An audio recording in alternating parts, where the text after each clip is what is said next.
What's going on, everybody? My name is Aiden and welcome back to another video. Ladies and gentlemen, the Chicago Bulls end up losing the game in pretty embarrassing fashion once again in against the LA Clippers. We have lost to them twice this season, and again, it just seems like the Clippers just have our number. Of course, we knew they were going to be the better team coming into this game. There's no surprises there, but you do expect, the Bulls don't have room for error, and it looks like we've made an error. We lost to the Clippers, and we're going to just quickly dissect what went wrong. I can't make this video terribly long because I do have places to be, but I want to discuss what I think went wrong for the Bulls in this video. Before we get any further, if you liked the video and you want to see more from me, drop a like, drop a follow, and or subscribe if you are new, and let me know in the comments below your thoughts about the Bulls game today and your player of the game. We lost this game 126 to 111, and again, it kind of follows the same route as the Mavericks game.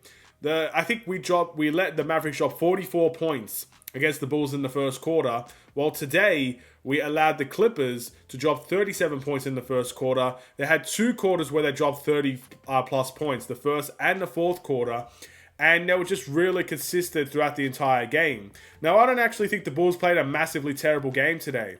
I actually thought we were very consistent throughout the entire four quarters. With all due respect, 111 points is not a bad scoreline, but the Clippers were just unbelievable on the offensive end today, and the Bulls couldn't find a way to stop them. I kind of mentioned this a little bit in the halftime.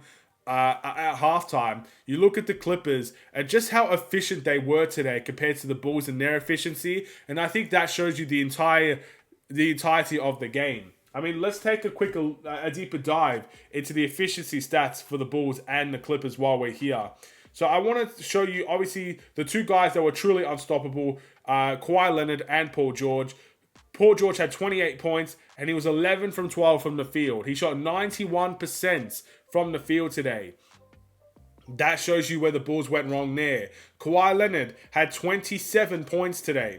He was 12 from 17 from the field. That shows you how effective he was today. Even guys like Highland with 17 points, 6 from 9 from the field. Powell, who had 18 points, 6 from 10 from the field. The efficiency, that's the key, in my opinion, to the loss here for the Bulls. We allowed the Clippers to become very efficient. And it may have started out that way, the Bulls allowing the Clippers to get any shot that they wanted. But by the middle and the end of the game, Paul George was making anything that he wanted. It didn't matter if he was open or not, he was making the shot. Kawhi was the same. We allowed role players to get involved, and they had their open threes and they made their shots. And things just became too much. This is one of those games where I can't be mad about how the Bulls played offensively, because, again, this is probably one of the better offensive games I've seen the Bulls play as a collective unit. I mean, keep in mind, we didn't have Kobe White in this game, but if I was going to sit here and tell you that the Bulls saw DeMar DeRozan with 21, Torrey Craig with 12, Vooch with 19, I think AC was 17, Ayo was 7. You had 15 off the bench for Drummond, 12 off the bench for Javon Carter. If I sit here and told you those stats, you'd expect the Bulls to win that game. There was about 6 players there in double figures. That usually is a sign of a Bulls win. But the problem is their efficiency was better, our efficiency was worse. It took us a lot more. There's a lot less of a field goal percentage there for the Bulls to get to where they got to and to the stats that they got to. And it's as simple as it gets. That's all I can really say about this game. But I thought defensively we just didn't do a good job on Kawhi, on PG.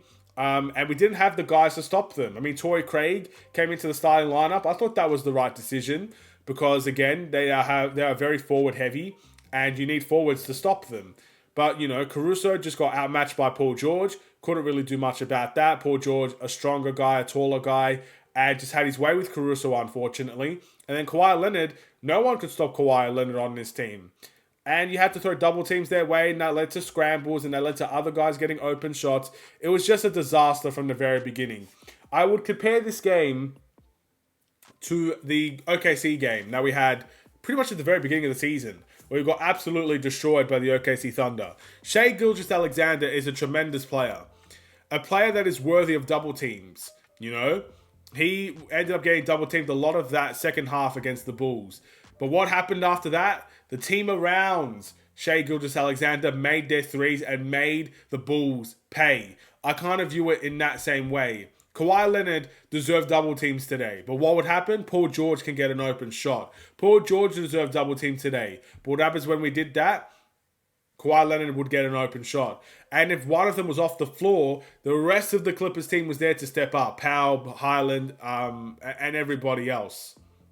So that it's as simple as that. That's kind of where I view the win and the loss for the Bulls today. It was just the efficiency was too much to overbear, too much to overcome. This is more of the Clippers playing better than the Bulls playing worse. I think the Clippers just played an unbelievable round of basketball today, and the Bulls couldn't keep up with that. If you saw the efficiency level that the Clippers played today, I would go out on a limb here and say they'd beat every single team in the East and the Western Conference with how they played in this specific game.